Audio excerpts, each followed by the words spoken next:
Wasn't it good to hear that word from the choir? We've been in revival this week, welcoming for the third year the Bishop College Revival from Georgetown College. Guest preachers from Texas and Missouri, guest choirs from Georgetown College, Morehead State, and University of Kentucky. Look around the room and see the faces of folks who were able to join us for some or all of those services, and it was a delight. I knew on Monday when Bishop Kenneth Spears arrived, and when I learned that he would be here all week long and then would be the final night preacher, something special was happening. And if you were here Thursday for Bishop's 55-minute sermon, you know that it was a joy. It was a real treat. So I'll take it just under 55 minutes today because I know about some of our own physical limitations. I don't want to put you through 55 minutes. So 54 and change, and we'll be in good shape. Now, Bishop Spears surprised many of us, I think, on Thursday when he started off talking about his own personal discovery of the season of Lent, something he had heard about for years and really began to study in his own spiritual disciplines this year. And he talked about how it has become something personally important to him and something important to his congregation for this reason in particular. He said, how many times, how many years have we arrived at Easter Sunday or Resurrection Sunday, call it what you will, unprepared? What a simple statement, and yet so descriptive. If Easter Sunday is what we believe it to be, and if resurrection is what happened that day, if on that day we celebrate Jesus' triumph over the cross and our own victory through God's grace over the grave, then there's some preparation to get ready for that day. And he held up for us on Thursday the importance of this 40-day season of spiritual preparation that we call Lent. You may know by now that as we are moving through the season of Lent, one of the ways that we're doing so is by looking through the Gospel of Matthew and examining the places where Matthew lifts for us times that Jesus issued this invitation: follow me. And over the last several Sundays, we've seen a variety of ways that Jesus extended that invitation. Sometimes it was just those two words, and someone like Matthew the tax collector would leave everything behind and start to walk with Jesus. Other times there's a much more challenging, sometimes even cringe-worthy statement: follow me and let the dead bury their own dead. What a jarring statement, particularly for this church this year, as we worship on the Sunday between the funeral of our treasurer for 40 years and an active deacon tomorrow. This is not an easy passage. These are not easy teachings. And I believe Jesus is trying to get us ready for what's coming next Sunday. If y'all haven't looked at the calendar yet, Palm Sunday is right around the corner, when Jesus will make those final preparations to go into the holy city of Jerusalem and start confronting power run amok face to face in the temple. So today is as if a final moment of preparation, when Jesus says these words in the passage that was read just a moment ago: if you wish to be perfect, go, sell your possessions, give to the poor, and you will have treasure in heaven. Then come, follow me. The context here is important. We are in the middle of Matthew chapter 19. If you look at the very beginning, those first couple of verses of Matthew chapter 19, you see clues that Jesus is now leaving behind the familiar country. All the while in Matthew's gospel, he's been living in northern Palestine, northern Israel, someplace around the Sea of Galilee. He's made his home in Capernaum, that little fishing village along the northern shore. His people are back in Nazareth and other places. And Jesus has gone around teaching, preaching, healing, establishing relationship in that northern country. But chapter 19, verse 1 tells us that he's leaving that place behind and taking the eastern route, bypassing Samaria on his way to Jerusalem. If there's any doubt, you can look to the middle of chapter 20, about verse 17. And Matthew makes it crystal clear, Jesus is on his way to Jerusalem. You and I may know the rest of the story. We may know that this is Jesus' final trip to Jerusalem. And we join him along that journey today. The crowds go with him. Within the crowd would be the 12 disciples, now sometimes called apostles, because we studied last week that Jesus has sent them out already 2 by 2, and they've come back and debriefed their experience, gone off on spiritual retreat to Caesarea Philippi, and described what they've experienced. Those guys are in the crowds. Several women who travel in the company, several family members, and additionally hundreds, perhaps at times even thousands of others following Jesus. As would sometimes happen, an individual in the crowd recognizes the opportunity to have a private moment with Jesus. Sometimes these folks want healing or a miracle or something else, but this gentleman wants simply to ask a question. You may have grown up hearing this man referred to as the rich young ruler or the rich young man. He's called that because of what happens in the dialogue, the exchange that he shares with Jesus. He wants to ask a question. Teacher, he says, what good deed, what good action must I do in order to have eternal life? And if you had to guess how Jesus will respond, probably you already know that when Jesus receives a question, he's going to respond by asking another question. And so this morning I'd like to look at the 2 questions that Jesus raises in response to this man's question. One of those questions is quite overt, the other is perhaps more subtle. And the first, more overt question with which Jesus responds is to ask this: why do you ask? And the second question, more subtly, who are the poor? Why do you ask your question? And who are the poor? The first question in full is, why do you ask me about what is good? This man has come asking about a good deed. Other versions of this story, by the way, assign that adjective to other places.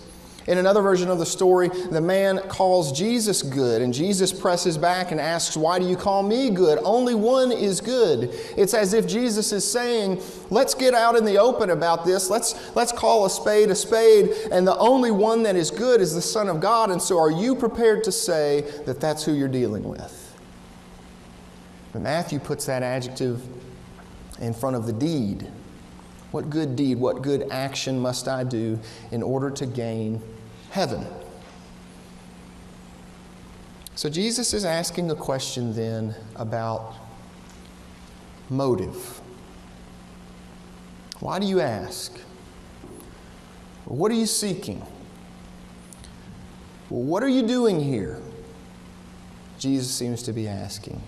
Or maybe it's a repackaging of that question that Jesus dealt a few weeks ago, which was in so many words to ask the question, who are you really?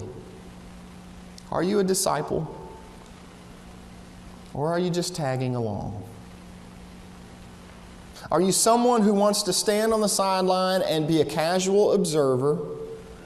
Or are you someone who wants to walk in the footsteps of the Son of God? Jesus suggests a couple of possibilities for what this man's motives might be. Why do you ask? And the rich man tells him, I'm seeking heaven. Let's just pause here and acknowledge this is a good place to start.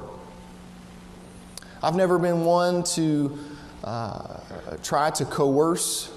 I've not been one to try to instill fear as a motivational tactic, as sometimes people do to suggest that a fear of what is next after this life should motivate us to follow Jesus. Whatever this man's background may have been or not have been at this point in his life as an adult, he's embracing his own desire for heaven. That's a good place to start.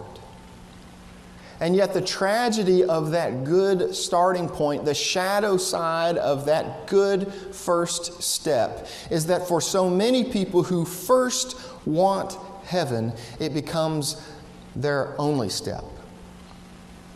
There is followed by no next step.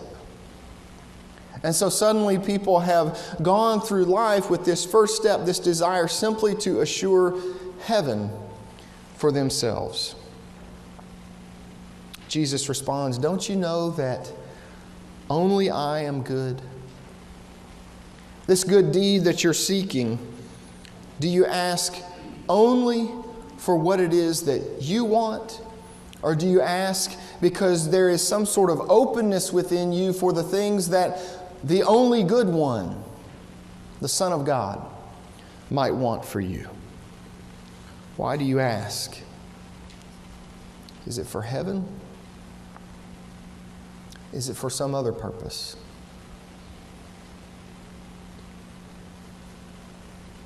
Is it for power? Is it for prestige within a certain segment of society? Is it for success in a certain type of business place? Is it for that fleeting feeling of security in the face of sorrow? Or do you ask because you sincerely desire whatever it may be that Jesus the Christ desires for you? Even if that is remarkably, radically different from what you may have considered previously. That's a very different question. That's the question rephrased, repackaged again. Are you a disciple, or are you a tag-along with a wish list? Jesus lifts this second question, a more subtle question, sort of tucked away within his comments. Who are the poor? Jesus suggests that this man needs to go and sell his possessions and give to the poor.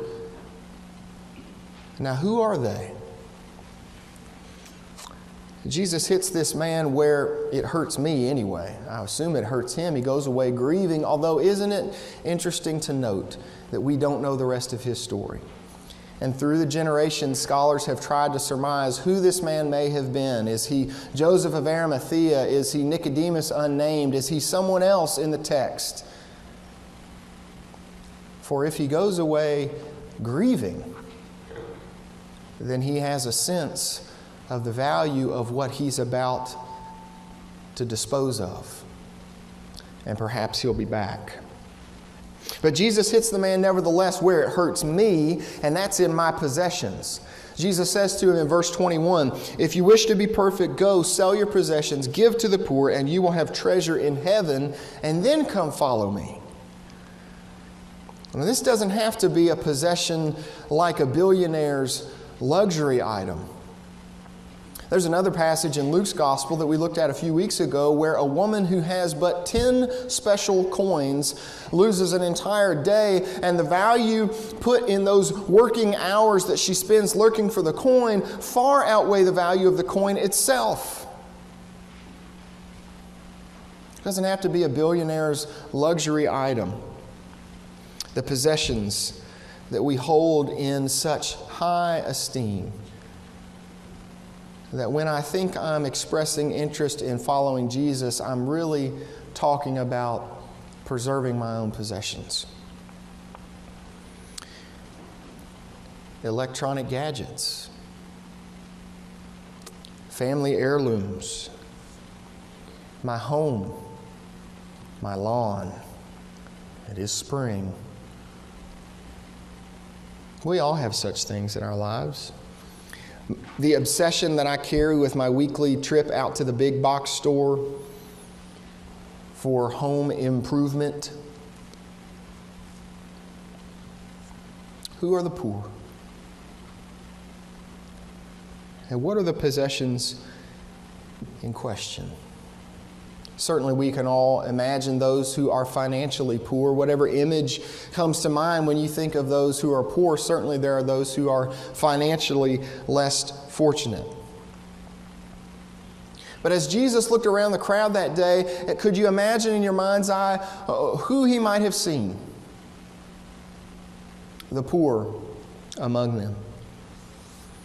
Off in the corner on a bench under a shade tree, the elderly poor, unable to stand any longer right in the midst of the crowd in the Palestinian heat. Or perhaps a little bit closer, despite the heat, dressed in black, head covered, the widowed poor.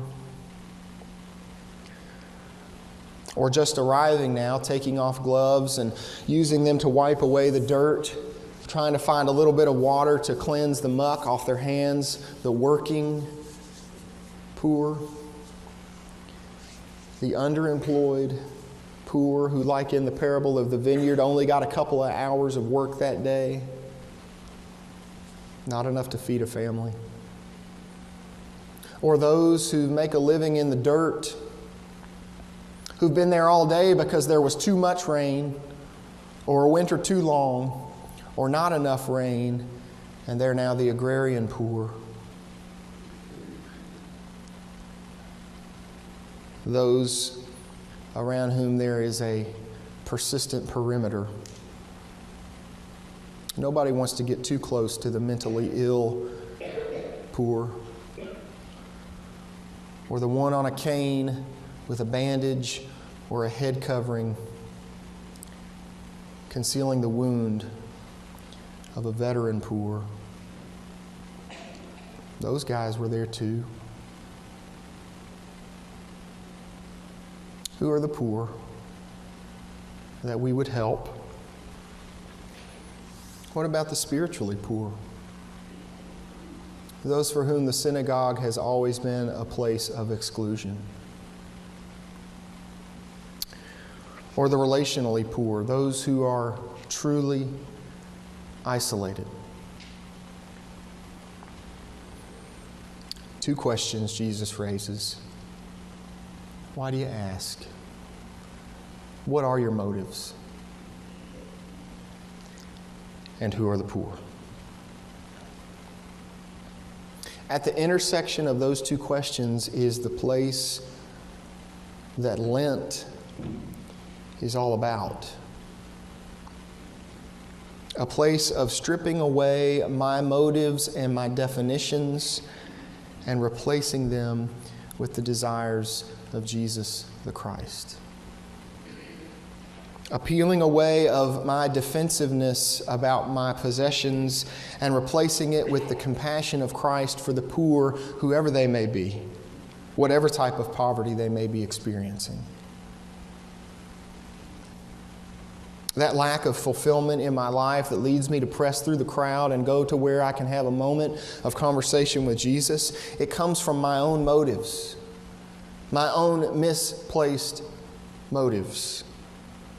of what I want for me and not what Jesus would desire for me. Somewhere in between those two questions lies an intersection. Somewhere where my motives and my possessions cross paths with the life and the person of Jesus of Nazareth. And there I meet him, and there I see another way, and therein lies a choice for me. My way, my definitions, my possessions,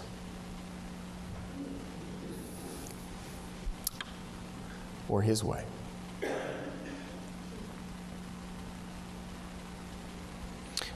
Right now, we stand between those two funerals. There are folks